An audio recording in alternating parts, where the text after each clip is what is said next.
Hi, everyone. This is week 7. It says November 24th, but we're December 1st here.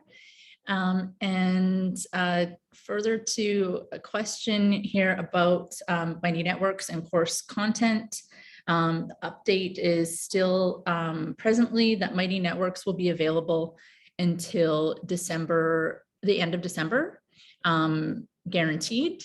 And then following into the new year, we have still yet to establish if it's something that we're going to continue with. I did have a meeting with folks from our various departments. Was it last week? Maybe it was the week before. Time doesn't exist, but I went in there, gave everyone a tour and received various feedback of how it could serve our other programs. And so now that is a decision that will need to be made by management. So I will keep you posted with all of that. So even though tonight is our last class, it isn't completely the end of this journey, and I'll still stay in touch in regard to those things. And so I'm gonna get rolling here right away. And of course, I'd like to first acknowledge that IM and PAFNW is located upon the unceded ancestral and traditional territories of the Musqueam, Squamish, and Tsleil-Waututh peoples. And I invite you to connect to the land wherever you are right now and your own relationship with it and our shared responsibility to nurture and protect the land. And that we are not on the land, we are of the land.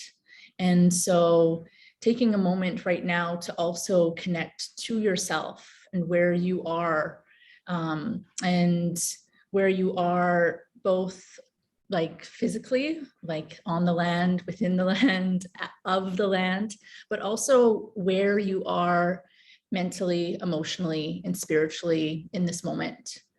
And so just giving yourself a moment to connect inwards, maybe take a couple of deep breaths.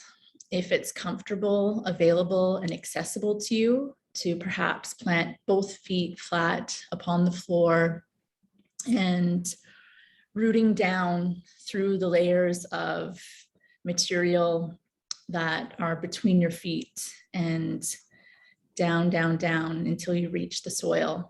And so rooting down into the land.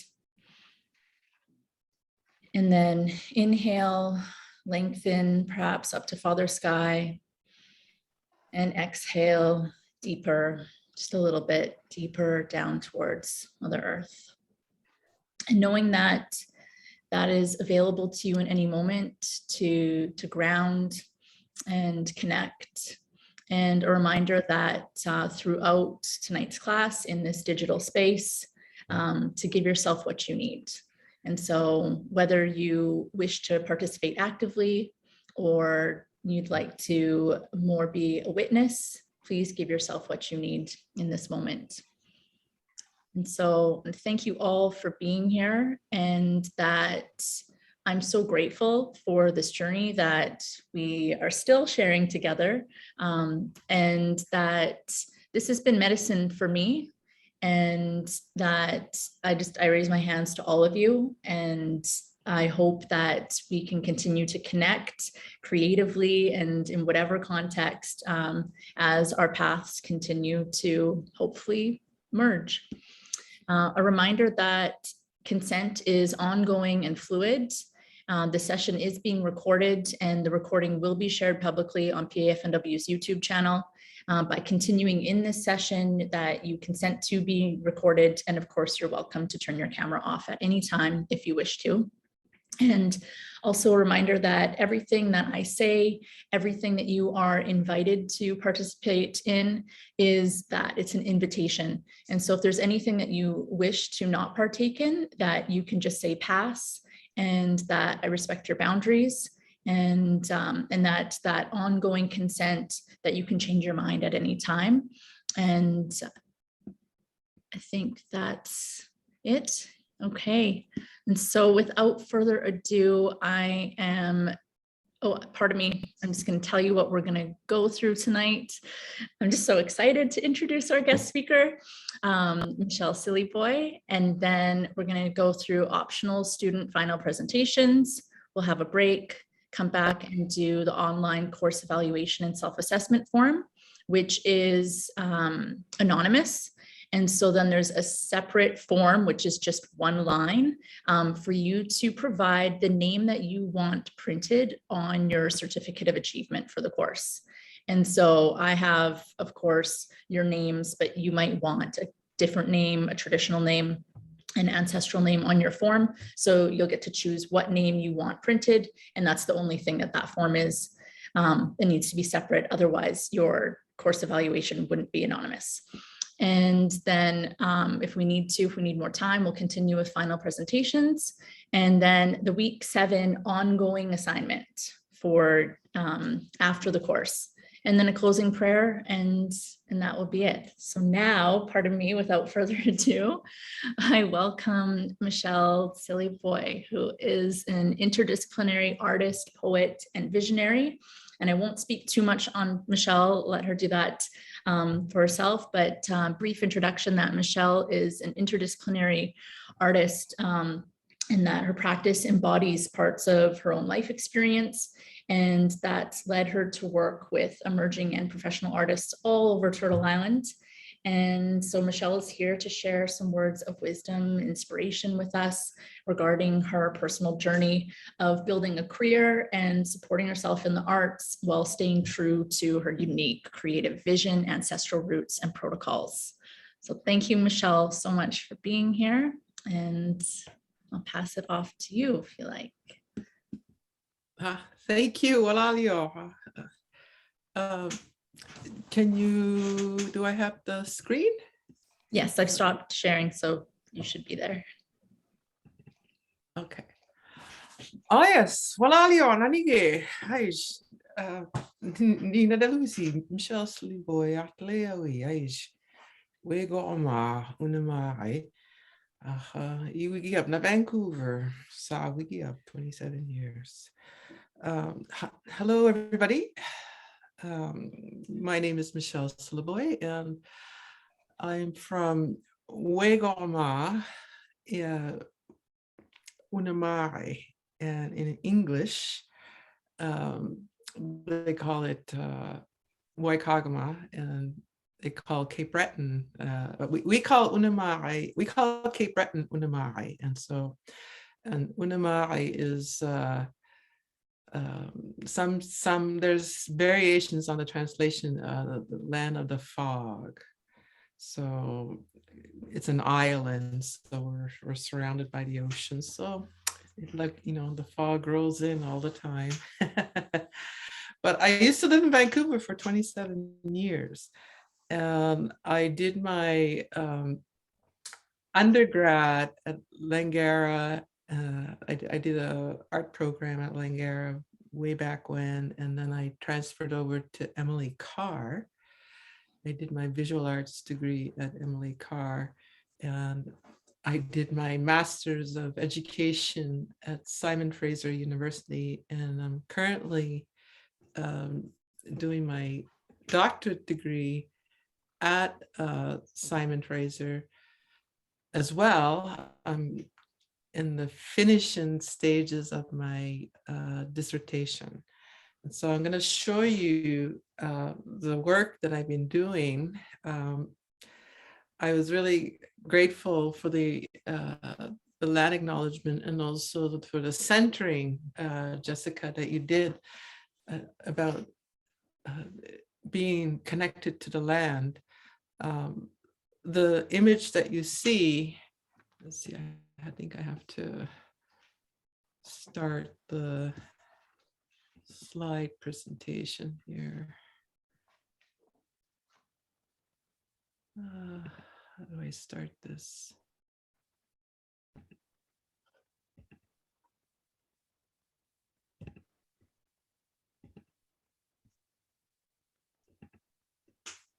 Sorry, it's just, okay.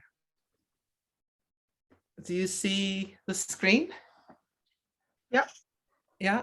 Okay. So I'm hoping that when I switch over to each slide, you'll be able to follow me. I think I have to.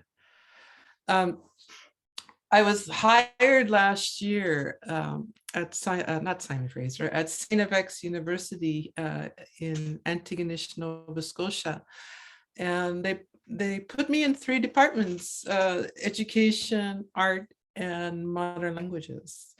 And I think as you listen to my presentation, you'll know why they put me in 3 departments. One of the things I did for my dissertation, I decided to do my dissertation about my language, my written language. And not a lot of people know that the Mi'kmaq people had a written language. And my elders, the way they taught me, my elders, this is like my father's generation, my mother's generation, their elders educated them about what the language is called. And the Mi'kmaq language is verb tense. So everything is descriptive. So whenever you hear a Mi'kmaq word, it's generally describing something. So the image you see here it's actually describes the Mi'kmaq nation. So it represents the Mi'kmaq nation. And so Gomkhaju is broken up into 2 words. So you see the word, the K-O-M-Q, W-E-J, ᒦᖒઅᖅતાי. So Gomkhwej is a sucker fish. And ᒦᖒઅᖅតា, the last part of the word, ᒦᖒઅᖅតាmeans writing. So suckerfish writing. So when the elders were describing the language, it reminded them of a suckerfish leaving marks in the sand. And so I always try to describe the language that comes from the land, because the way the language was used, it was used as map making, and it was also used to record tribal records. And the first publication that occurred was around 1677.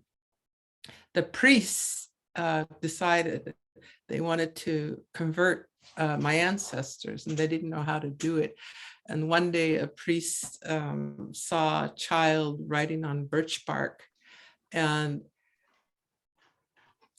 the priest at that time, and this is in his autobiography, realized he had a way to connect. And so what he did was he gathered all the birch bark and started to put together a way of converting. And so the first publication was Catholic prayers.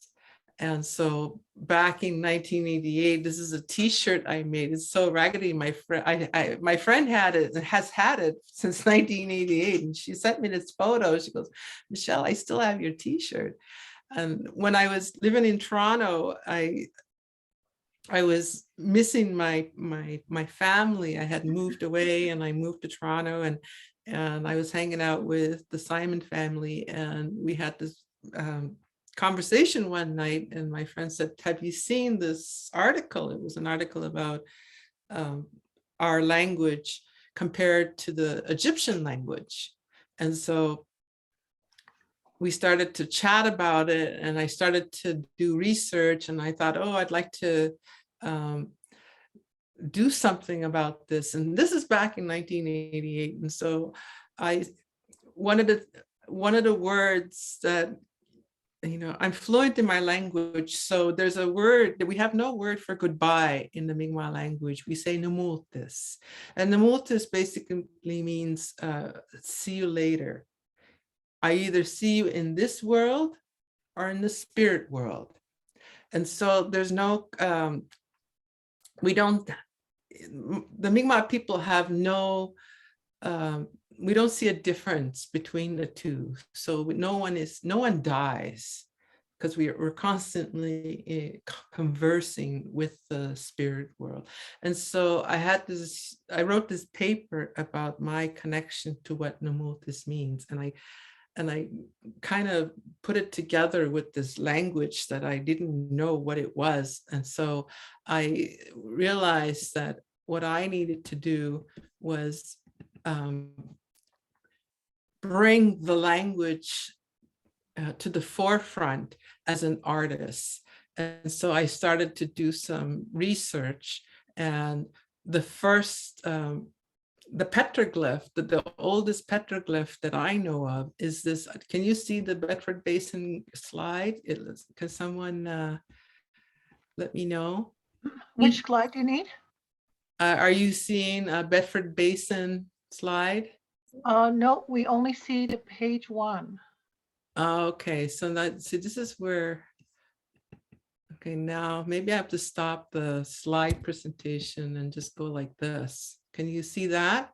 I can see the red t-shirt. And then can you see the Bedford Basin now? Okay, maybe I'll keep it here, because when you do the slide presentation, it's not always. So this is actually a petroglyph prior to contact, and it describes the 7 districts of the Mi'kmaq Nation.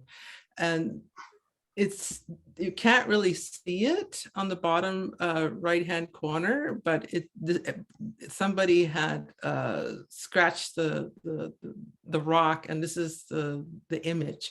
And so this is before contact. And then we have a park called Miinguuaqtii National Park, and they have petroglyphs after contact. And most of these petroglyphs described the first time that the settlers showed up on our shore. And so I've been communicating with my leaders and my community about renaming, stop naming them petroglyphs and actually calling them the Gonghajwiga, because they're telling stories. And so, like the church where they stole our historical narrative, I feel the same thing happened to how they're describing our petroglyphs. And so as an artist, I started to look at these petroglyphs and go, what can I do? And so one of my elders sent me this dictionary, and I started to look at ways to address, use this to inspire my creativity. And the first thing I did was I went to the community, and I took this dictionary and I made a whole bunch of copies. And my first workshop was at the Summer Games in Cape Breton. And all of these people are my relatives and community members and elders and friends. And they started to just really get completely absorbed in the dictionary, and because we're so proud of our heritage, we're so proud of our language. And so one of them came back, Karen on the bottom, she came back, she goes, look, Michelle, I framed it. So they were painting and drawing on birch bark. And then I went to schools, and the children painted on rocks. And this is my sister, she's a vice principal of our school on my reserve. And then I had word went out that I was doing my PhD on the language, and then somebody, I bumped into somebody, actually, I'm getting ahead of my story. I bumped into this woman, and she said, my father is a caretaker of this mountain trail. And he has been hiding this this rock with these symbols, and he doesn't know what it is. And so when I met her, it was around this time, and I said, well, make a meeting, and me and your father can go up the mountain next summer.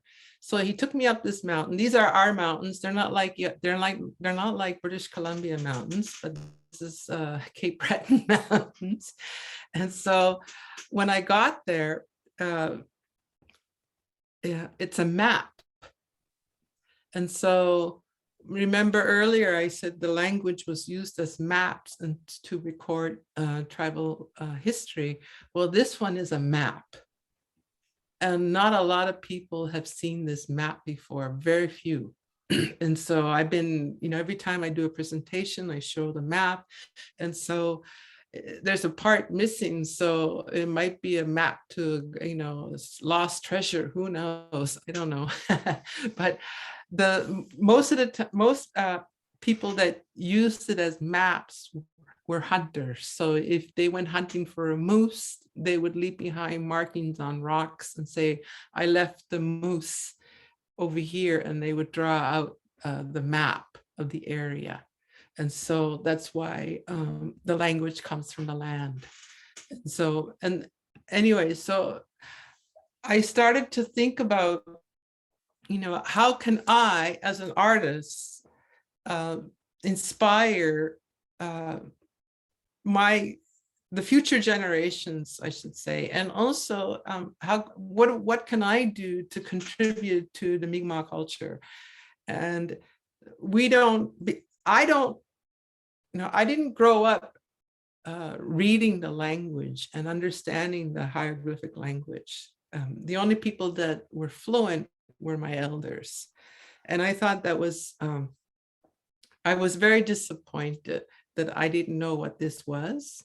And so I remember seeing a scroll in my parents' house, and there was no translations, but everybody knew it was the Lord's Prayer.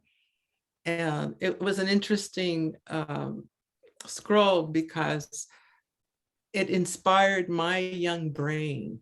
And I thought, there's something about this scroll. And so I put it aside in my thinking, and it kept coming back. And every 5 years, it kept coming back. Even when I was going to Langara, I was talking about it then. I talked about it in 1988. And then when I got to Vancouver, I started talking about it. And then when I did my master's, I started talking about it. But I kept putting it aside. Finally, I'm doing my PhD, and I thought, I'm going to do something. I said, maybe this is why it keeps coming back. You know how it's like a yo-yo, or I don't know what you describe it, how you describe where something just keeps coming back over and over again until you listen, And I had to listen to my ancestors, and I had to listen to my instinct. And so I came home, I did my coursework at Simon Fraser, and then it was time to do my, my field work. And I started to think about this process. What am I going to do? What am I going to do? And so my brother at the time, he worked for the province. And so he would drive around the province, checking out the roads to see if anything needed to be fixed. And so he spotted this beach whale at Whale Cove, Cape Breton. And he's gifted, and he said, Michelle, the whale doesn't want to be forgotten. It still has work to do. And I said, okay, well, let's go get it. And so while we were cleaning the well, he goes, what are you going to do, Michelle? What are you going to do? And I said, well, I'm going to carve the hieroglyphics. And he goes, what are you going to carve? I said, I don't know. I said, the time will come, and I'll be told what I need to do. And so I spent the winter and the spring cleaning the whale bones, prepping it for the project. And I had no idea what I was going to do until one day I clicked on the news, and the orca whale in Victoria, the mom was carrying her dead baby for 17 days. And for 17 days, I watched the news of the mother carrying her child. And I thought, oh my God, I have to write a story about the whale's, how the whale is impacted by climate change and its environment.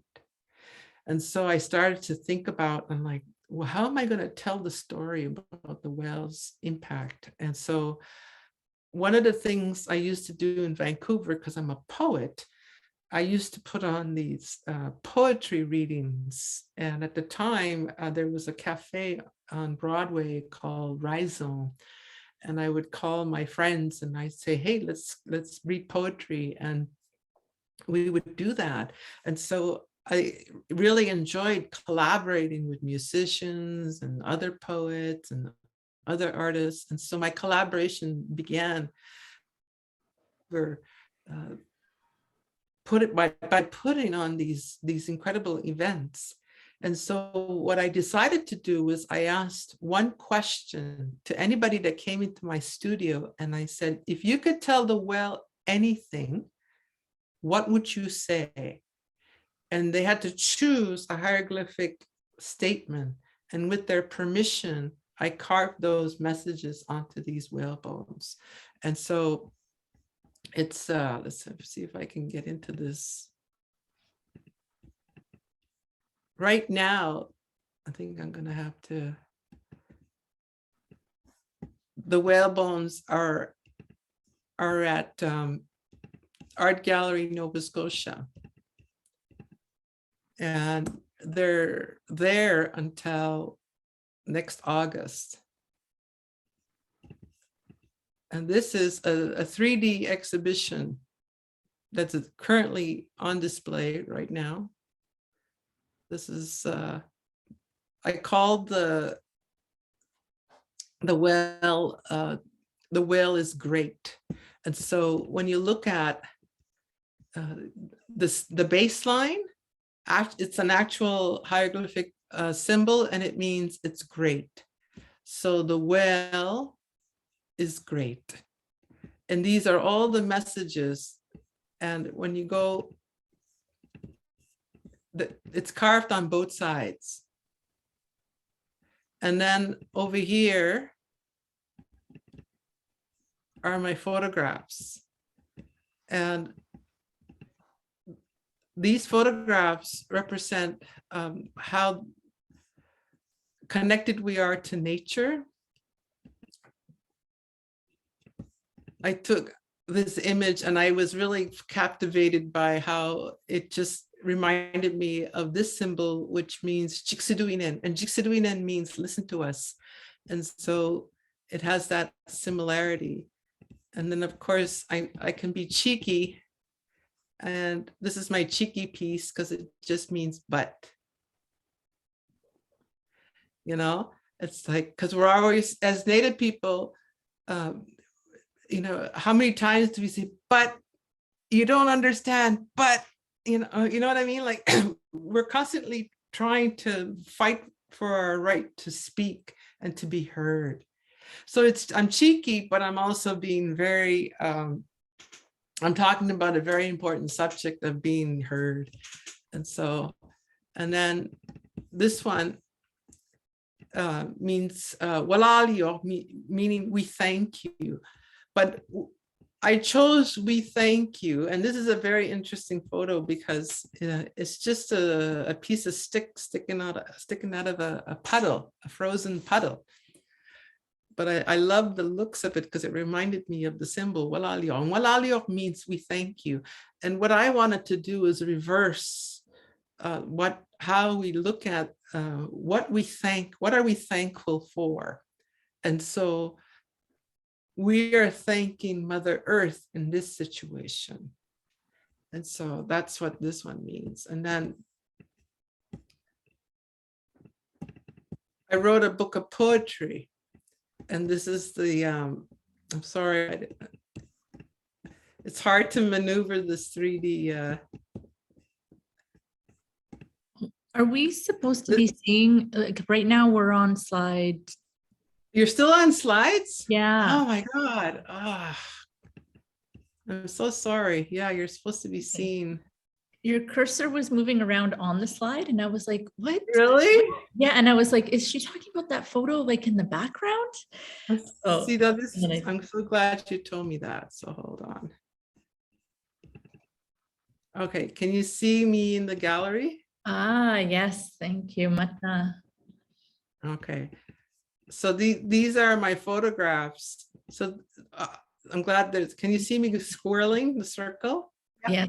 Okay, so this particular piece, I was really excited about how the water, it's a photograph of the river, and it just captured, this symbol, which means listen to us. And listen to us. That's another play on words, and with with the but thing, this is the but you don't understand me. But anyway. I'm so glad we can see it. And then we thank you. And so I'm so you have to tell me. I should actually always check. And it's hard to maneuver this 3D thing, but it's pretty cool.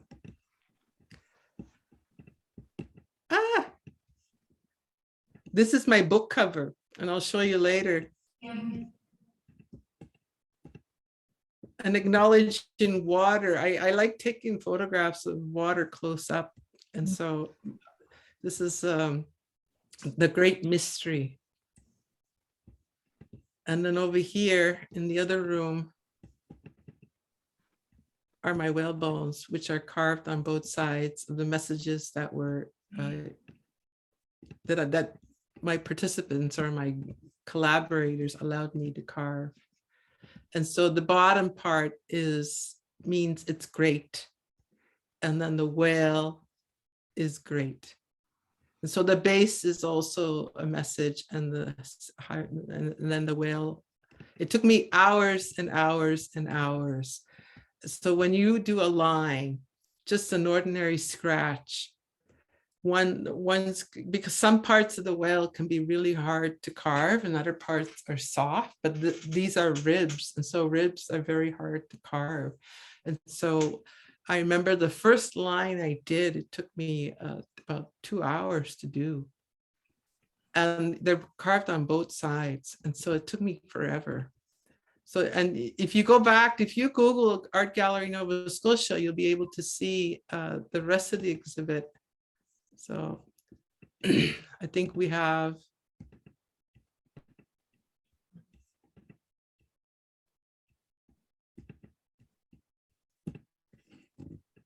there's a Bill Reed piece that not too many people know about.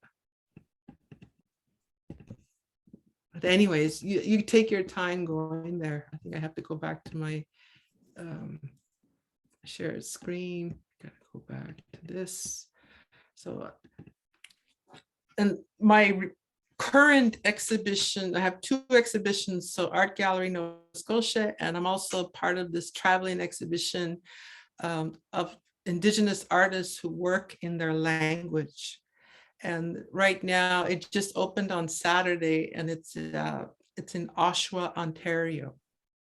It's not online yet. I think they're going to do a virtual exhibition as well, the way Art Gallery Nova Scotia did, and you'll be able to see the rest of the exhibition of what the other artists across Canada are doing.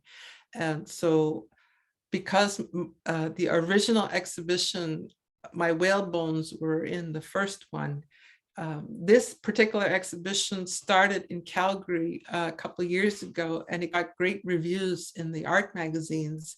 And after it was published, galleries across Canada wanted the exhibition. And so the Missy,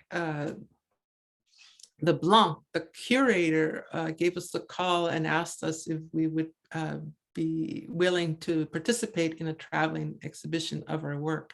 But my whale bones were spoken for. So we took 2 of my poems from my book and had them put on these panels. And so I wonder if, so this particular, the first slide, this panel, it means in the future, who will ease your heart in the garden, this piece. And then this piece, old water, you wipe clean my flesh, I honor you. And so I was thinking about, how we take for granted what water does. Where our bodies are made out of water, we need water to survive. But what happens after water has cleansed you? What happens when water has, after you've taken a bath, after you've showered, after you've done your cleansing in the river or in the ocean? And so I thought, oh, we have to acknowledge it. We have to thank it. And so I wrote that poem about thanking water for what it just did. And so that's what that poem is about. And then over the, since my fieldwork began, I started to do more and more interesting poems. And so do you see, what do you see now? Do you see COVID-19 2021? Yes. Okay, so these are 7 poems that I put together, and I decided we're living in COVID times, and I wanted to write a historical narrative of what's going on. And so these are poems describing how COVID has impacted us. And this piece will be seen in Chicago at the Field Museum, along with 7 other poems. And that exhibition will start in the spring.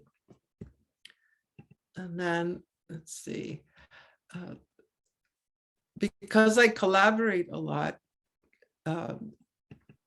when the first 215 children were found, I'm a federal day school survivor, and I'm also a child of a survivor.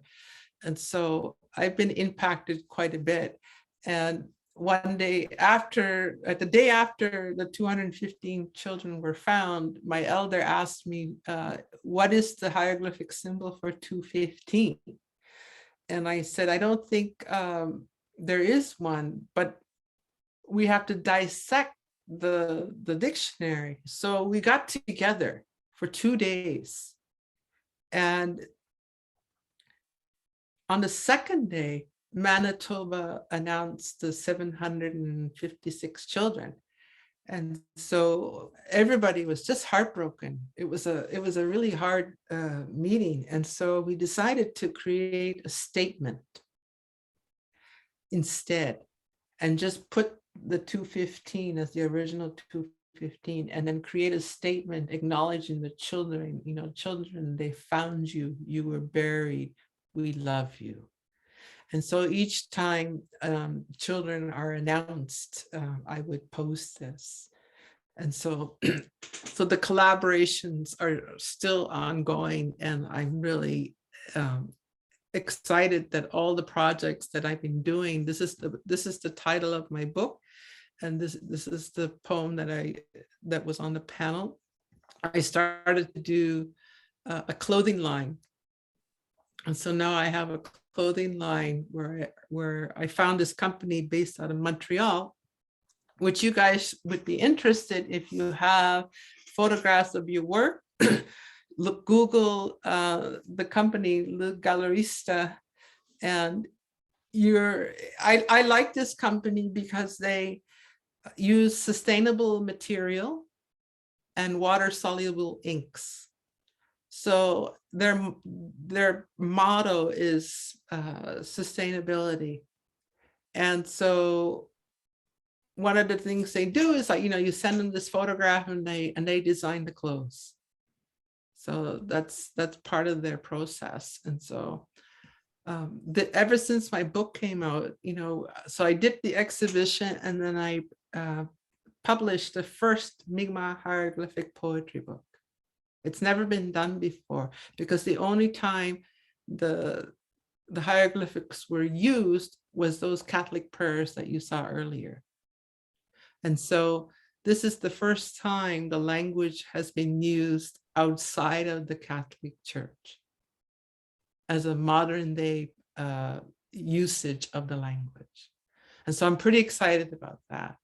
And ever since the book came out, it's been like, trying to, keeping up with how people excited, or how, people are very excited about the book, and I'm excited about the book because I'm now expanding the collaboration process, because every time I had a book launch, I would collaborate with musicians. And so think about this website. If you're a painter, or if you take photographs of your work, do promote your work that way, because it's pretty cool. So my latest, this will be my last slide, because I'm only given a half an hour, and I think I already went over. This is an animation project I did about our treaty relationship, and we co-wrote a Mi'kmaq hieroglyphic poem. And my colleagues at ᒦᖒഅᖅՏAI, 2 of them are animators, and 1 is a rug hooker, and then there's myself. And I asked them, would you be interested in collaborating and respond to the treaty relationship? And this is what we did. So, and then I'm done. Just a sec.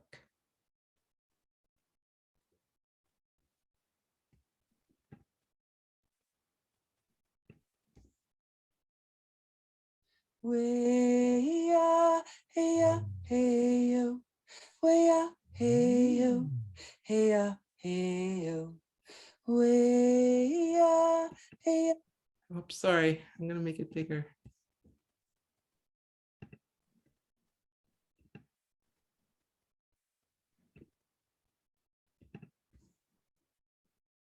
ᒦᖒअᖅΤAI, ᒦᖒअᖅΤAI,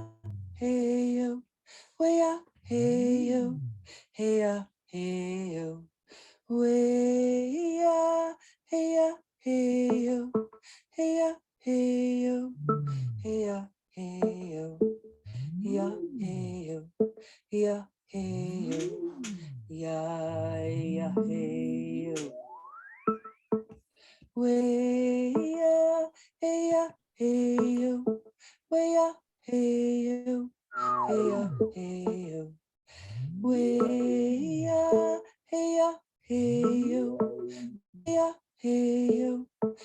Negamo, nagisiduri nala. Dan wedendek di. Wala bedem, skalu mesu. Megidi de me. Kes namo waskoad.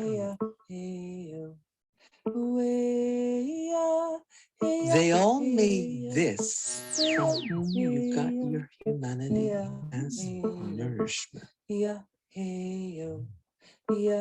But it's easy to see we honor highly, or we don't discuss at all.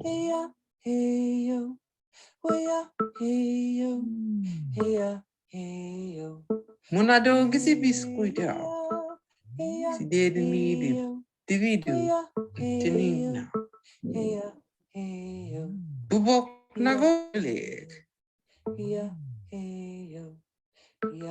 Wengara wido. Oi. Walalio ti.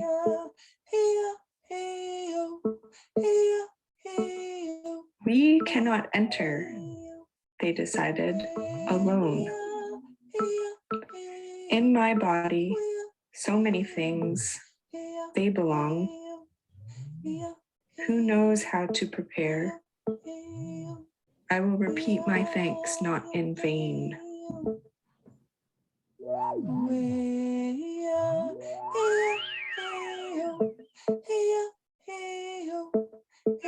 Talidu net miano to go away. Menaka bigwok nagoi. No tipa edam. Oxis kamu. Sakapa. How do you act alone? With care, So many things in the middle of the night I ask of you on earth. It was visible.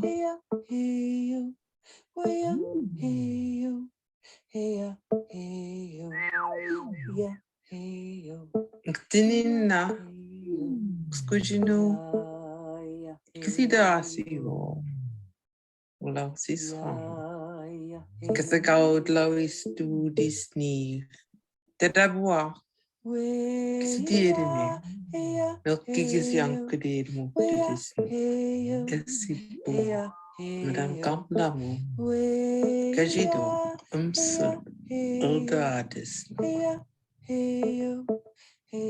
Our beings, human things, you have settled in this world. They called out in one voice. The time is here, we realize. They will take great care. Morning, within my heart, we all go together.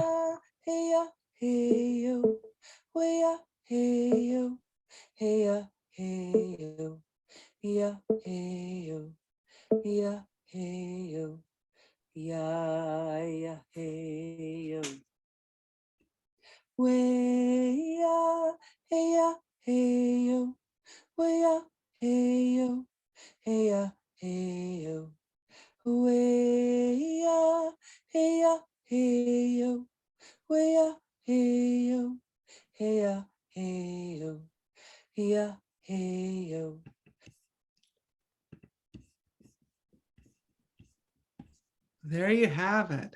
In a nutshell, this is like a fastest presentation I've ever done. Because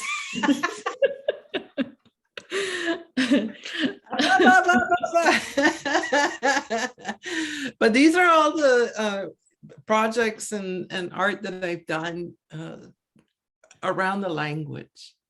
So it's really interesting when you start going down the rabbit hole of what your language can be and how it inspires you and where it comes from and how to preserve it and how to keep it moving. Because my goal was just to plant a seed.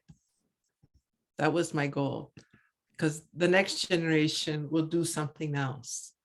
I grew up seeing elders do certain things with the language, and that inspired me. And so whatever I do will inspire the next generation, and they'll do something even more incredible. So it's a way of planting seeds, you know, and I just love what I'm doing, because ever since I came home, you know, the world just opened up on my artistic projects and my job. And you know, I got hired at ᒦᖒஅᖅતા이 University, and I'm the first in Mi'kmaq Indigenous tenure track hire, and that's huge, you know, in my own territory. You know, this is my home, and so I was really really honored that it happened in my own territory, because I didn't know where I was going to end up, but my dissertation is based out of here. The work, the art, and the inspiration. And so things are happening, which is great, but I'm very grateful for my education in Vancouver, because I learned a lot in the 27 years that I lived and worked and played on unceded territories of the Squamish, Tsleil-Waututh, and Tawasin. You know, I have friends in all territories. You know, I have dear friends in Agassiz and Chilliwack, and you know, the Stola people, and I'm blessed that way by those teachings. You know, I learned so much from the art community in Vancouver, and I took those blessings and I passed it on into, you know, and created work that just flew out, you know, with the book, with the whale bones, with my photography, because I'm a photographer, poet, and sculptor. I'm an interdisciplinary artist because I get bored easy. I can't just do one thing. It's like, I can't. It's like I could never just be a painter. I really don't understand when somebody just paints, or just draws. It's like, oh, don't you get bored? It's like, because I'm too inquisitive. I have to learn something new all the time. Maybe I have ADHD. I'm undiagnosed. Who knows? I don't know. I realized that recently, and I'm also just interdisciplinary, and so the mirror. Yeah. I want to thank you for all the seeds that you've planted here and seeing comments in the chat. Like, Oh no! Wow, this is cool. I have to read these comments. yeah, this is amazing. Oh, I love seeing this. Oh, cool. I'm working with language right now, and this gives me a lot of ideas. You definitely inspired me to start dabbling in new types of art. Yeah. So, yeah. So thank you. You talk about that you're passing it on. And so that's something that I guess you're just embodying naturally. And so we are really tight on time, but if you are open to it, I'd love to give a few moments for folks to ask any questions if they might have them. Oh, of course. Yeah. Yeah. Okay. It's only 11 o'clock here. Right. So Michelle's like, it's late over there. It's okay. I don't have to teach tomorrow. So yeah, we'll do break at 7 o'clock. So we'll just leave these last few moments here. Does anyone have any questions or comments for Michelle?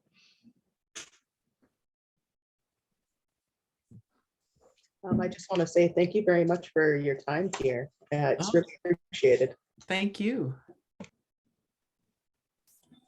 Yes, thank you. And those are amazing. Wow. Thank you. It's beautiful. Thank you so much. Learning Cree, so I'm seeing a lot of with the syllabics and everything, and it's what you're doing is very inspirational. Thank you. The exhibition in Oshawa, one of the artists works in does a lot of art with the Cree syllabics. Oh wow! Yeah, I'll have to go. Is there a link? Are we going to get a link? Is there a way to if you Google Robert, let's see, Robert McCauley. Okay, I just put it in the chat. Google that gallery. Okay. And it'll pop up. The show just went up on Saturday. I think Missy said that they'll probably put up more images by January because Christmas is coming and everybody's going to be in that flux. But the show will be up until April. I really appreciated what she said about being like a multimedia artist and just not being able to focus, because I feel like I'm all over the place and I have no specialty anywhere. And you can bring it all together though. Yeah, when I do when I promote my book, I often perform with musicians. And so I have a collaboration project happening where in Lunenburg next year, it was supposed to happen this summer, but COVID keeps delaying things. And so the musicians at this one school are going to create new music about my poetry. And so because I have a hieroglyphic writing, I get to draw the poems live. Oh, wow. While people are performing. It's really fun. That sounds great. I did that performance in Vancouver at the what do you call it? The library. And I performed with Renai Morso. I don't know if any of you know Renai Morso. That was her singing while we were reading in the animation. And so me and Renai have collaborated quite a few times, and she would always be my backup singer when I would read my poetry. I love Renai. So, thank you. Thank you, Walalin. We have a question in the chat from Okay. Cindy, who's experiencing low bandwidth right now. I wonder if you've ever had any issues with protocol within your own community with sharing things freely. Do elders or anyone resist that or have protocols against sharing certain things? You know, the East Coast and the West Coast are so different. We don't have the strictness the way the West Coast does around certain things, but there are things that we won't, you know, there are certain medicines we won't just share with everybody because you have to protect them, right? And so if somebody goes, where can I find this? They won't tell you where.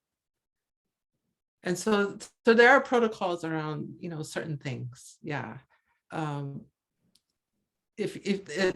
to me is an important thing to protect because there's so much exploitation and, you know, every time you tell anybody about any medicine, all of a sudden it's on the organic shelf at at the nearest, you know, at your nearest grocery store. So yeah, so there are things, you know. One of my elders once told me, because I'm two-spirited, and I remember Shirley Bear used to be the coordinator at Emily Carr, and her and I would have discussions around protocols and who is the caretaker of knowledge. And so knowledge sometimes has to be only given to those who are meant to have that knowledge. And when you're two-spirited, the knowledge is only meant for the two-spirited people. And sometimes it's not meant for straight people. And so there was a writer who wrote an article about the word buowan. And I said, well, what do you know about the buowan being two-spirited? And they're like, they didn't find anything. And then my elder said, they didn't find anything because they weren't meant to find it, because they're not two-spirited. And so knowledge is only given to those that are supposed to have it, because they're meant to have it. That's the protection of knowledge, right? And so, yeah, I suppose there is, we do protect it. So I guess, yeah, the answer would be yes. Thank you. And that is 7 o'clock on the dot. Any further questions, anyone? I don't want anyone to miss their opportunity. I do. Okay. Where do I get that cool shirt you're wearing? Oh, this one here. Yeah, Right? wow. Okay, so let me go back to my Sharon screen. Oh wait, I can't share until I open up the screen. Just a sec. I have to open it up.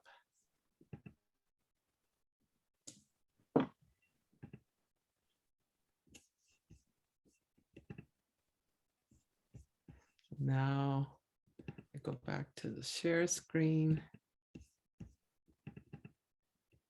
So this is the website. And I'm gonna copy and paste this into the chat. Oh, you have your designs there. Yes. Oh, yes. cool. Oh, how do I?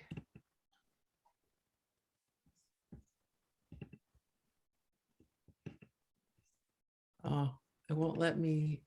Just a sec. I gotta go back to.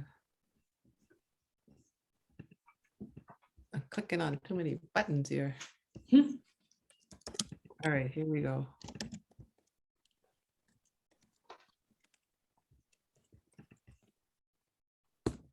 There, I put it in the chat, and then I'll go back to. This is these are all the, I did not start the website until plus sizes were available. Cool. I waited about 6 months until plus sizes were available because most Native people I know are plus size people. So, so now if you click on and on the side here, what's available in plus sizes, it'll pop up. These are all the Wow, those are Yeah. awesome. Yeah. and then, I want one of everything. yeah, and then sleeveless.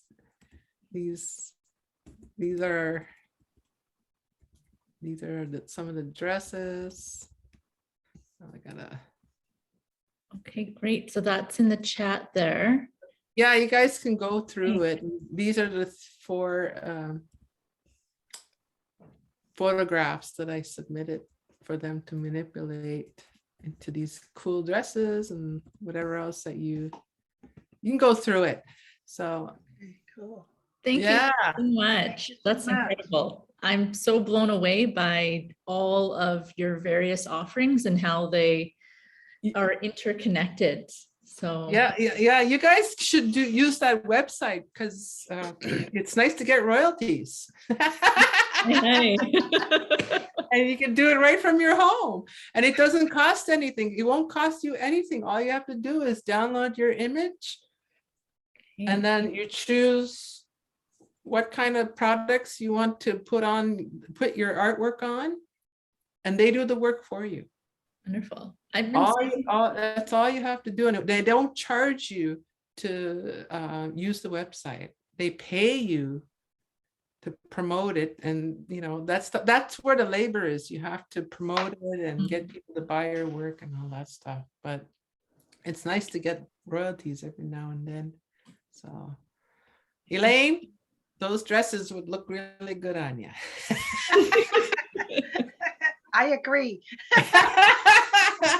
And right now there's a sale on 30% off or something like that. I have to post the what do you call it? The code.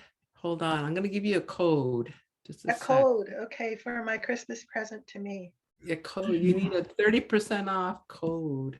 Just a Okay. sec. That'll be the last thing I post. Just a sec. Okay, and so everyone, we're gonna go on a break shortly and then come back and be prepared for presentations and forms, and we might run a little bit over time. I know that some folks have to leave early, so let me know if you'll need to present first.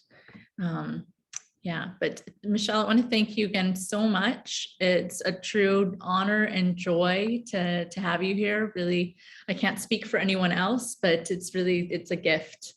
And so I'm so grateful to connect with you and be inspired by you. And yeah, I'm sure you're now going to have some folks out here rocking your swag. Yeah, awesome. Well, thank you for having me, Walalio, and good luck and congratulations on your program, you guys. I'm pretty excited. More artists, yay! We need more artists. So Okay. collaborate. That's the key. Network and collaborate, because that really gives you those grants that Canada Council likes to see. Collaborate. If there's a what do you call it? What do you call that? An advice, yeah. Any kind of advice I can give you, collaborate, and you'll be amazed what comes up. So, and have fun. Love ya. Enjoy class. Great seeing you. Numultoso. Thank you. Okay, thank you so much. So everyone will be back in, maybe let's say at 7:15. Okay, so a little under 10 minutes. See you soon.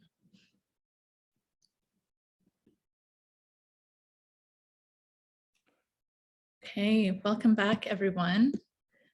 And so while we were on break, I've added some things to the chat there. And so there are 2 links to the forms I mentioned earlier.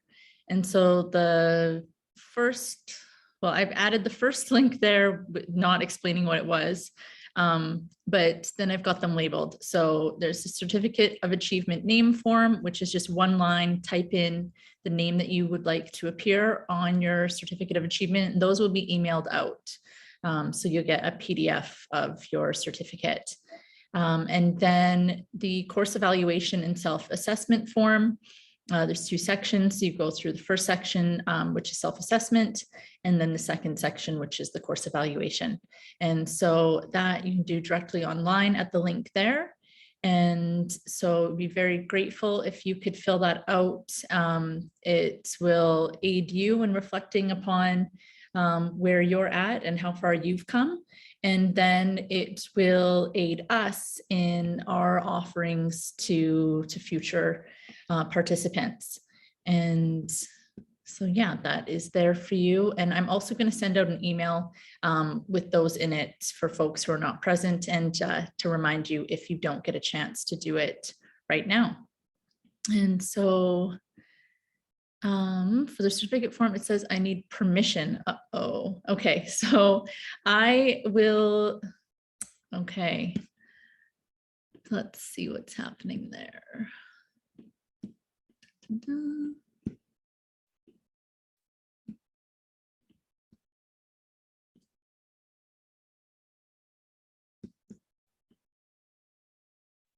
Normally I can, okay, I will deal with that later then, and I will send those out again in an email because I don't want to eat up all our time trying to figure that out. I know how to do it, but I've got to find it. So let's leave that and get going with our presentations.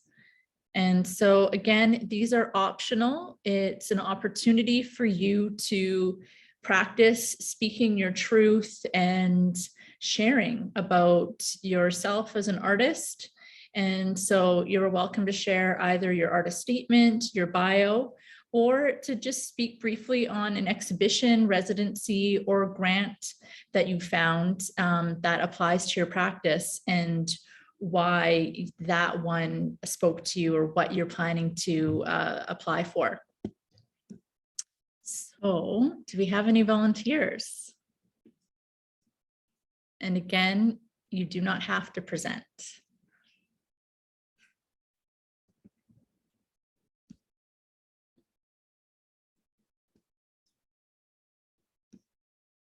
Anybody? Oh, maybe we won't be short on time. Maybe we'll have no presentations.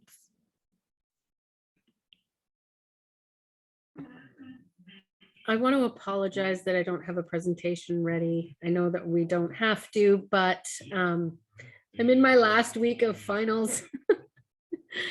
And I had a leak pipe burst in my roof yesterday. So this week is a good week. But I'm here and I'm grateful for this class so much. But I'm sorry I don't have a presentation. Oh, it's okay. Grateful that you're here, and I'm sorry to hear that there have been some difficulties there for you. And again, like I'm sure I'm going to sound like a broken record, but that I took that grant course 10 years ago, and I didn't write my first grant application until 8 years later. And it was the perfect moment for me to begin that. And I'm so glad I took that course then. And it was a seed that was planted. And again, it sprouted and it bloomed in its own timing. So to not put any pressure on yourselves, and if we don't have any presentations, that's okay. That all this information, it's quite rich and potent. We covered a lot in a really short amount of time.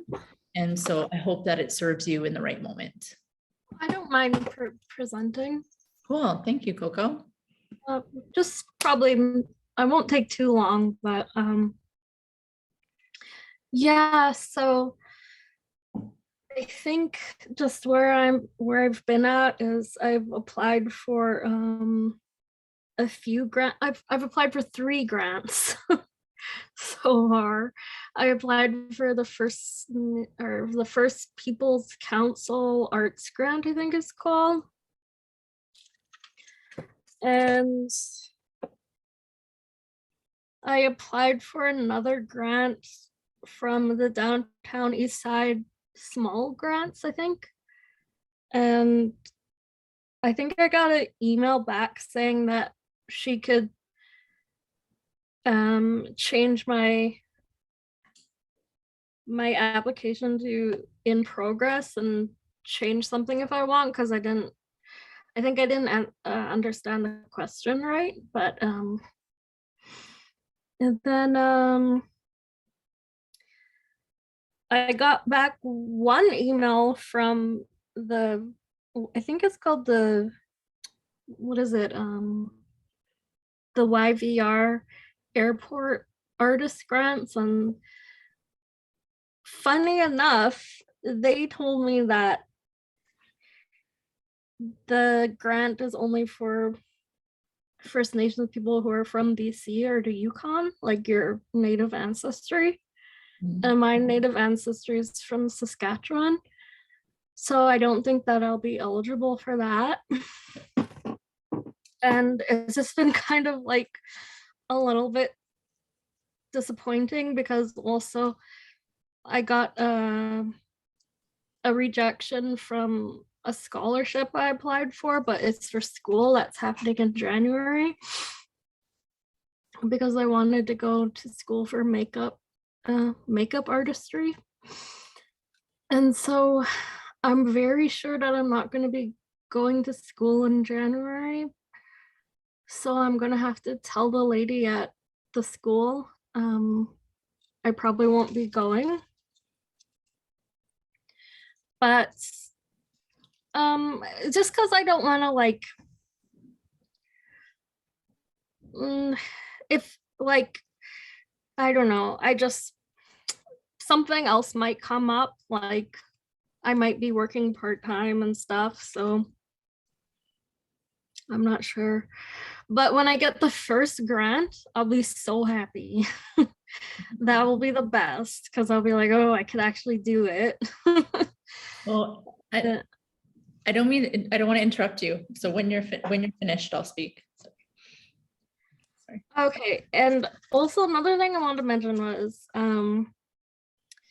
I applied for the 604 pop-up market or something for like a craft fair happening this Saturday and Sunday, and their tables and to register and everything is cost $327. And like the other craft fair that I went and I sold my products at, it was only $50 to register. So it's just, I couldn't believe it. And so they sent me back an email and they said, oh, we would like you at the craft fair, but I don't think I could go because of the price. But yeah, so I'm searching for a new craft fair right now, and I applied for I registered to be a vendor at Brentwood or some kind of pop-up market or something, but we'll see how that goes. And a whole bunch of other stuff. And that's my presentation. Honestly, a whole bunch of other stuff. Okay, thank you so much for sharing that.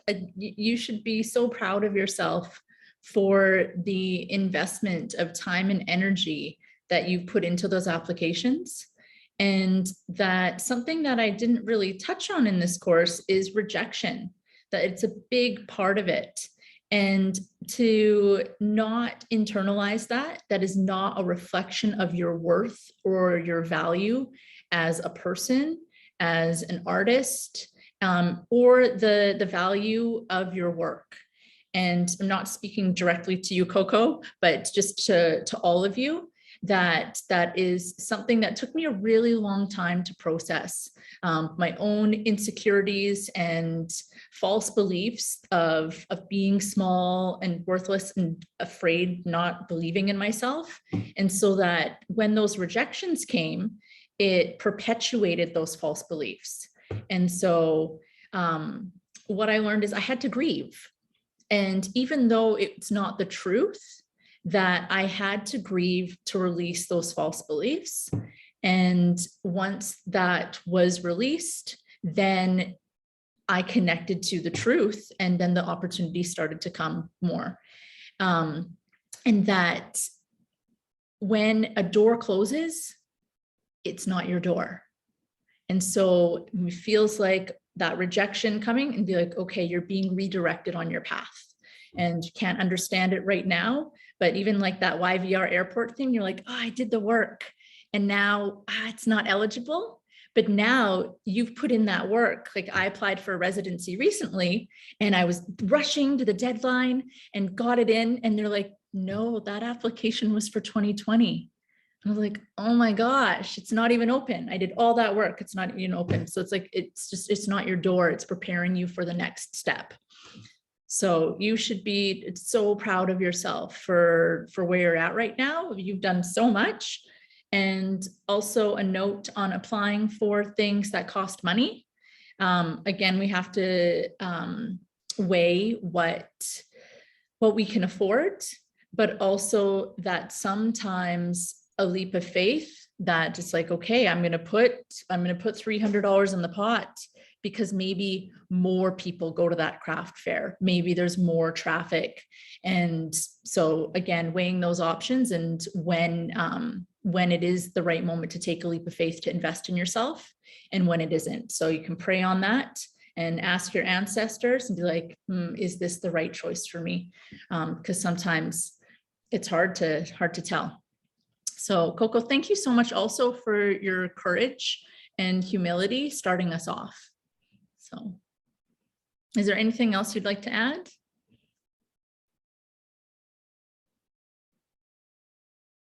Okay, thank you. And then I think Cindy was next. Yes, I wanted to share something. One of the things that I really wanted to get out of this course was to be able to figure out how to integrate different things that I'm doing, and to look at myself more as an artist and be able to describe the work that I'm doing, and kind of give some direction and vision towards my work overall. And I felt like I really was able to get a lot of that out of the course. And even though I wasn't, like I didn't fully finish my bio statement, or I didn't, create a website, or, like I wasn't able to focus much time on producing, but I was really able to do a lot of contemplation. And so I'm just going to share an image. I'm working on this painting right now, and it needs, like it's still very roughed out and everything, so it still needs a lot of work on it, but I'm really happy with it. And it's the product of 3 different dreams, one of them being my grandmother's dream that she used to have about this blue horse that she would ride. The other one being my horse that I saw in a dream that had metallic pink paint on it. And then kind of like combining with this ribbon, this red ribbon in the background, it's from a traditional, or yeah, not really a traditional song, but a song that was sang in our language about not being satisfied with a pony, and so then putting a ribbon on it, and I don't know, just taking some pride in the pony is how I interpreted the song, like adding in some love and TLC and everything like that. And one of the things that happened was when we had our last class, I believe it was when Jessica, you talked about this synchronicity of reading back, 10 years or so about this vision that you had. well, I was working on a proposal for a project and we're doing work planning and everything like that. And so I went back through a journal that I had started a year ago. And in the journal, I had so many things that I could just pull out and put right into the proposal, right into the work plan. There was so many thoughts and ideas that I had been getting down that were like really useful to where I'm at right now. And the other thing that I found in the journal was a lesson plan about painting this blue horse and telling a story about my grandmother's dreams, and being able to, like, step by step leading participants to like going over to the window and you know, putting their picture of their horse on the window and some tracing paper. And so like all of those little details, I had totally forgot that I had written all of that down. And the one community that I'm working with right now has a horse program. And they recently announced that they're going to be working on plans for murals, like horse murals, with the youth. And so then I'm going to be able to participate in that. So I just feel really excited about all of this. And yeah, I just wanted to share my painting, even though it's like so far from finished, you know, like I feel really happy with it. And like I feel like it's a really good sign of what's to come. And even tonight, you know, hearing Michelle share, I just could see so many ideas that it's like things have already been percolating for me with the language and the songs and drawing and painting and my dreams and these different ideas. And I can just see them now kind of like coming together, sometimes really fast and sometimes slow, and that's okay.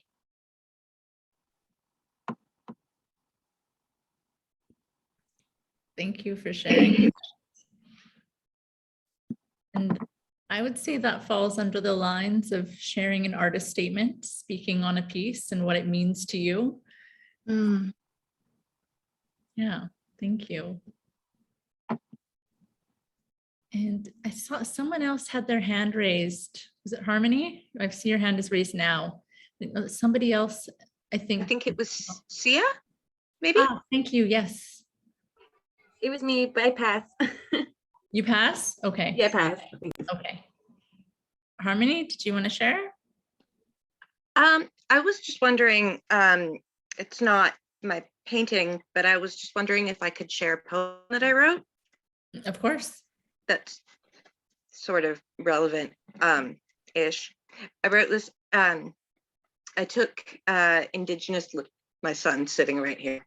I took Indigenous literature a couple years ago, and it was incredibly challenging, the content. And so I wrote this, but being in this class has really brought a lot to the surface. It's been a challenge, and nobody's actually ever heard this. But this brought up this class. Taking this class has brought up a lot of this for me. So I'm almost embarrassed to have my camera on right now, to be honest. You can turn it off if you want. I'm going to, because I might cry, to be honest. I had been, my ex-husband was Irish. And anyway, for years I denied my ancestry. I was succumbed to the shame that I was told to feel. I sat across tables from white men who perpetuated the stereotypes of a culture that I was too ashamed to admit. These white men who called names, these things I won't repeat, descended from the men who destroyed us, destroyed generations of my people. They had the nerve to ridicule the destruction they had wrought. They laughed at the addictions that their destruction has left us with, scars that each Indigenous baby has been born with, because they've destroyed our homes, our way of life, and it hasn't stopped. I've sat across tables from men, ashamed of my high cheekbones, ashamed of my hair, ashamed because I have ancestors who lived here before they did, who spoke a beautiful language, who knew plants and water and medicine, who knew the forests, who could weave clothes from trees. I've sat across the table from men who drank too much to forget their problems, who spent too much money on fancy guns to go out into the forests of my ancestors to hunt and kill and scar the earth. I've sat across the table from men and swallowed the shame they fed me while they coveted the skills of my ancestors. But my shame has changed. It is no longer of those who came before. Now I'm ashamed of sitting across the table from white men. That just really resonated with me in the class, so I thought I would share.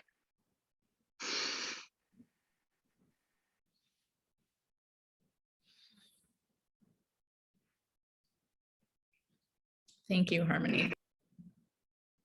Thank you for letting me. I appreciate it. Yeah, ᒦᖒઅᖅᑕ이. Yeah, got some comments in the chat there. Jenna, would you like to go next?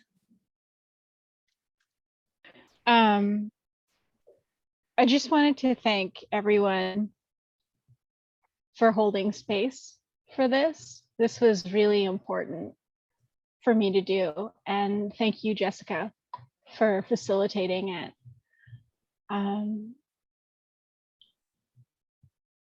really appreciated what you said about this being the seed, the kernel of an idea that will bring forth fruit at some point, not necessarily today, but it's given me, I feel like I've been given keys to the kingdom, and now I can take the appropriate steps to get to where I want to go and what I want to think about and create art about. It's been very explorative, and I'm just super honored to have participated in this. I'm sorry, I get stumbly with my words when I'm all emotional. I'm sad that we couldn't all do this in person. It would have been really cool to meet you people, because you're awesome. And yeah, I just wanted to thank you. This has changed me. Thanks. Thank you. And you're welcome.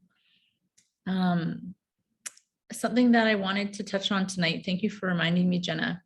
You said taking the appropriate steps, and acknowledge that only each of you will know the appropriate steps for yourself. So again, this is a guide map, but you when you're called to go off the trail and go bushwhacking, or to follow that star that is shining brightly in the sky, to follow that feeling, and don't be afraid to go off the path and make your own trail. As long as you know what your compass point is, what your north is, and so that you can realign with it if you get lost. And so I've shared these ways that are kind of generalized, standardized, but also really acknowledge that my great auntie, Lavinia Brown in Rankin Inlet, Nunavut, is an internationally exhibited and collected wall hanging artist. And she has never had an artist statement, never had a bio, doesn't call herself an artist. And it's the protocols around humility, where she doesn't speak of her work and she just does it. And when you're doing the thing you're meant to be doing, you're helped on your path. And so that all of this, like, to not get too stuck in the logical thinking of it, that really your spirit and your heart are going to be the number one guidance. And all of this is to help you align with that and to follow the next right action towards your north. And because your north is unique, that you're going to have to find your own way.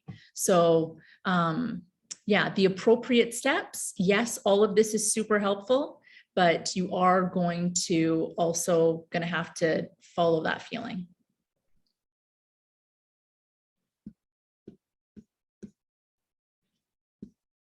Does anyone else wish to share anything?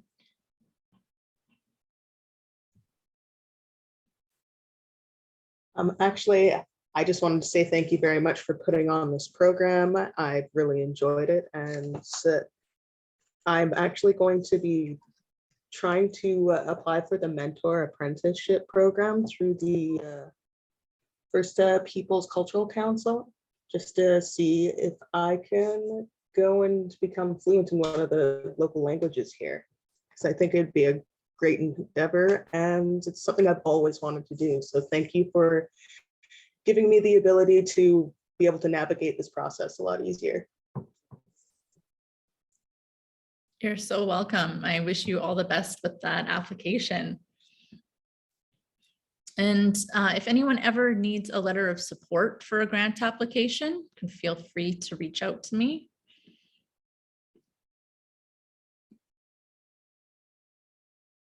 Okay. So let me pop back over to our slides here. Jessica, I had a quick question. Of course. You talked before about like having like an email list or something that you're going to share with us, or is there somewhere we can go to sign up so that we can? I will send that in an email. So you're going to receive a series of emails from me. One is going to have those links to the, actually, I can probably figure that out now. But the links to the evaluation and self-assessment form and the certificate form. And then another email in regard to receiving your PDF of your certificates. And probably another one telling you what's happening with the Mighty Network. And another one when the course recordings go online on YouTube.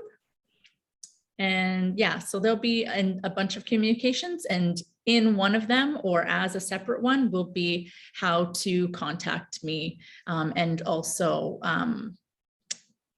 like I'm gonna start a mailing list of, because all these things come across my desk of artist opportunities or events or folks who have been part of our courses who are inviting me to things. And so I want to invite everybody else.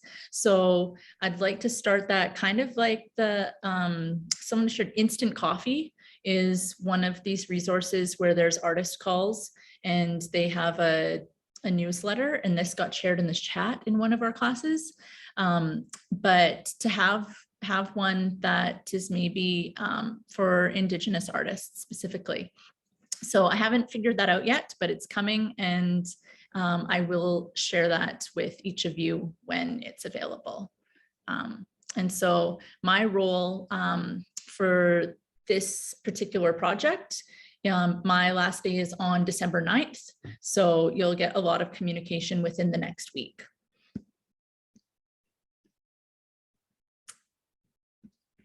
So I think Lisa. Sorry, you're leaving? Lisa had her hand up, Jessica. Sorry, Elaine? Lisa had her hand up. Oh, thank you. And I'm not. Michelle. Oh, And Michelle did too. How am I missing this? Thank you all. Let me stop sharing here then. Hi, Lisa. Thank you. I just too wanted to say thank you, Jessica, for such an amazingly well organized course. Your positivity and your sharing of your spirituality and the work that you do and how you go about doing it has been very influential for me. And I've been very, I just been sitting back taking in a lot of the sessions, and I'm hoping that we do continue on with the Mighty Networks if we can. I want to go back in and I want to do my homework now and if I can take the time to attend 2 hours every Wednesday for these, I can now do every 2 hours every Wednesday on building up my professional, my CV, my artist statement, you know, doing all of that. And so that's kind of how I'm going to hopefully approach it in the future. Is if I've already been doing this for 6 weeks, I've proven I can do it to myself. So I wanted to continue, and I just really want to say thank you. You're such a positive influence in this whole process, and just hearing your belief in the creative will take you to where you need to go has been really resonating with me and very strong. And again, so ᦤᖒഅᖅḍæ, thank you definitely from the bottom of my heart that you know, all the work that you've put into this. It's so well done and so professional about being professional. So yeah, thank you. Thank you, Lisa. That means a lot. Ooh. Did you know, fun fact, that when you laugh and when you cry, your diaphragm makes the same contraction? And so sometimes that's why, like, maybe if you see someone maybe like bump their elbow, or you laugh when someone hurts themselves because you actually maybe want to cry, or yeah, so I just laughed, but also like it's like laugh, cry. Oh, thank you so much. Someone kind of, I just heard a voice pop through saying you're leaving, and it's just that my contract is ending. So PAFNW being a nonprofit, most of our initiatives are funded by grants. And so you get a grant and it has a time period. So there was a certain amount of money to fund my role in this project and the subsidy checks and all of that. And so that actually, the project was meant to go, I think, from August to October, but because of some different scheduling things, it got shifted.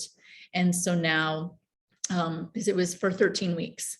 And so now that's coming to a close. And so I've been with PAFNW for 2 years. And the reason why I'm sharing this is because it's more information on how grants work. And so I've been with PAFNW for 2 years and started in the language program, which is something that keeps being funded through First Peoples Cultural Council mostly. And so they keep writing grant applications to keep those projects going. And then I wrote a grant application for an arts administrative internship through First Peoples Cultural Council, which is something that I recommend. And then that was 6 months. So that was January until the summer. And then this one was for another 13 weeks. And so I haven't written a grant application to further my role. And so that things will evolve as they're meant to. And so that's why. So I'm not sure where I'm going next, but you'll hear from me. And so I'm not done yet. And yeah, and so grants are largely like living in the unknown also. So I have 2 personal grants for personal projects, and I'm hoping to launch some other things along the way. And then who was, I'm sorry, someone else had their hand raised. Michelle? Ah, thank you. It was me. I just wanted to say thank you so much. This was so great. And that when we were looking at the like artist calls we could look at and stuff like that, I saw one for the Deer Lake Gallery.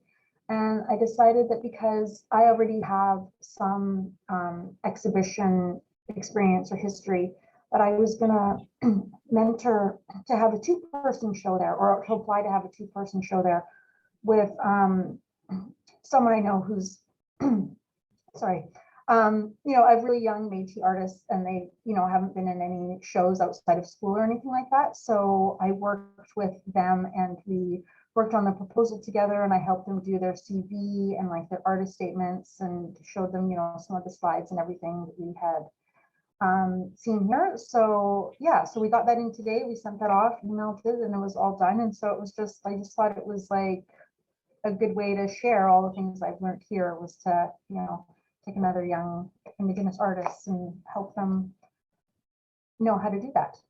So thank you. ᒦᖒઅᖅতা이, thank you. Yeah, that's wonderful. And as the other Michelle said earlier, right, collaboration is key.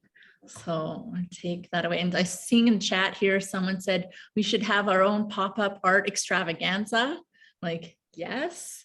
And so another grant, a City of Vancouver grant, CASC, Communities and Artists Shifting Culture. And so that one is a good one for folks who want to put on events within what is settlerly known as Vancouver. And the city funds you to do that.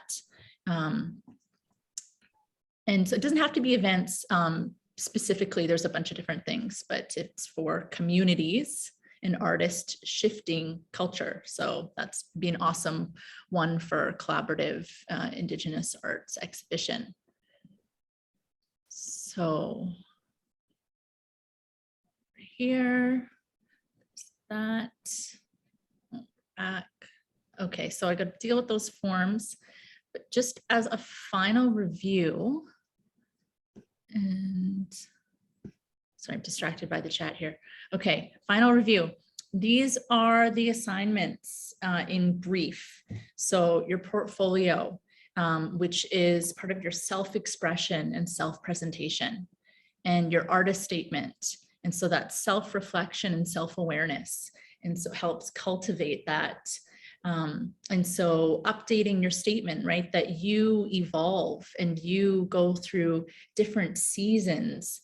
And so that your artist statement will reflect that as you change. And so to be continually reflecting on yourself and cultivating that self-awareness, so that when it comes time to write an artist statement, that you are connected inwardly so that you can express it outwardly. And your artist bio being, again, more self-reflection and self-awareness, and your CV. And so you're listing your ongoing achievements. And so that being connection to your self-worth and your inherent value, and as well as pricing your work, and knowing that your self-worth and inherent value are not connected to your achievements, do not mean you're valuable, and how expensive or affordable that your creations may be is also not a reflection of your self-worth or inherent value. But when you intrinsically connect to that you are worthy and you are valuable, then as within, so without, you will attract that. So you need to believe that in order for you to be a match for those opportunities in your outer reality. And so I will say that you are worthy, you are valuable, your unique expression matters and is medicine. And because it is your unique expression, nobody else carries that type of medicine, and the world needs it. So valuing yourself, your CV doesn't matter, doesn't need to be beefed up, be short and sweet and concise and honest. And so pricing your work, valuing your time, valuing your energy. And then exhibition applications. And so this is when we want to go out into the community and share what we've done. And so celebrating ourselves, celebrating other artists, and connecting. So that's exhibition applications, residency applications, connecting with mentors, all part of connection and belonging. And so again, as we move through different seasons, sometimes it, like the winter time, is more about hibernation. And so it's more about this inward time where you might be working on things more in a solo environment. And then when things start to blossom in springtime, that might be more, okay, it's time to share, it's time to collaborate. And I don't mean the actual seasons, that your inner seasons might be different than the seasons that we're moving through physically with the weather and all that jazz. And then grant applications, manifesting prayers into reality. And I guess that's also part of all applications, where you are connecting to your desires and your prayers and what you want to create in your reality, and doing the work of calling that in. And so we've touched upon the power of writing things down. So even if you do a full application and you don't get it, you are still bringing the unconscious into the physical plane. So you've got these unconscious desires, what your spirit wants to do. And then as you're reflecting on them, you're making the unconscious conscious, and then you're writing it down and bringing it, birthing it into the physical plane. And so that prayer will be heard. It will manifest if that is meant for you. What is meant for you will not miss you. And so even if you write a full application and you don't get it, that there is a reason for that. You're moving through the process of calling your prayers in, whether it is within 3 months around the turnaround time of that application, or it's within 3 years, 10 years. What is meant for you will not miss you. So that is a recap on your ongoing assignments. And not all of them may be part of your journey, but that's the map there for you. Does anyone have any final questions, comments? I'm loving the support in the chat here.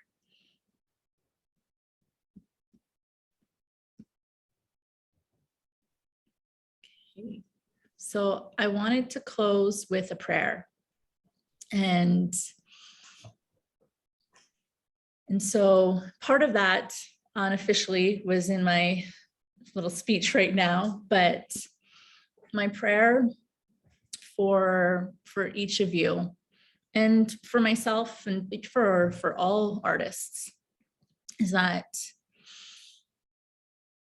great Creator, may you bless us to be connected to the creative power within each of us, and to know that we are worthy and loved, and that our unique expression has meaning, and that when we are in alignment with our unique desires, to share that, to share who we are through our creations, that we will be supported on our path. Thank you for guiding us.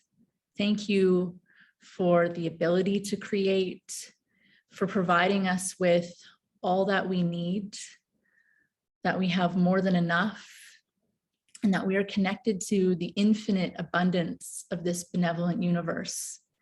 Thank you for blessing us with this abundance. Thank you for bestowing us with inspiration. Thank you for connecting us with one another.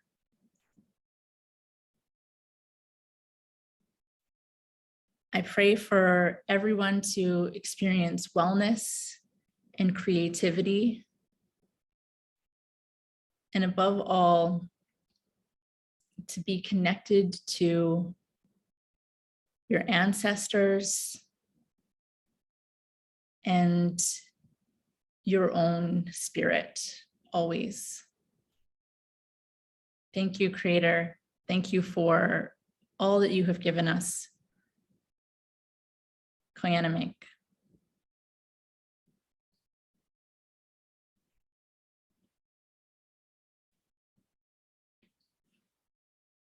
So Thank you, thank you, thank you, Matna Koyanameg. We are perfectly on time, 8 o'clock on the dot, everything in divine timing. Okay, so you'll be receiving some emails from me, and I hope to connect with you all very soon. Jessica, I was wondering if you were going to be posting the 6-week and 7-week slideshow. Oh, you are, okay. Yeah, it's coming. So I'm a little bit behind in the administrative stuff there, but I've got that ready to go and will be popped up on the Mighty Network within the week. Yeah. So yeah, you're gonna be blasted with all sorts of fun emails soon. Thank you for everything. This was really great. And your 8-year story, I'm gonna try to make mine not 8 years. As no. Okay, yeah, and you're all in my prayers. May you receive the grants. May I be walking through galleries, continuing this prayer. May I be walking through galleries and be like, I know that name. I know that artist. And so if that is your desire. Okay, so I will be in communication with you, and I thank you all so much for being part of this. Okay, have a beautiful night. Wishing you wellness and creativity. Thank you, Jessica. Thank you. Thank you so much.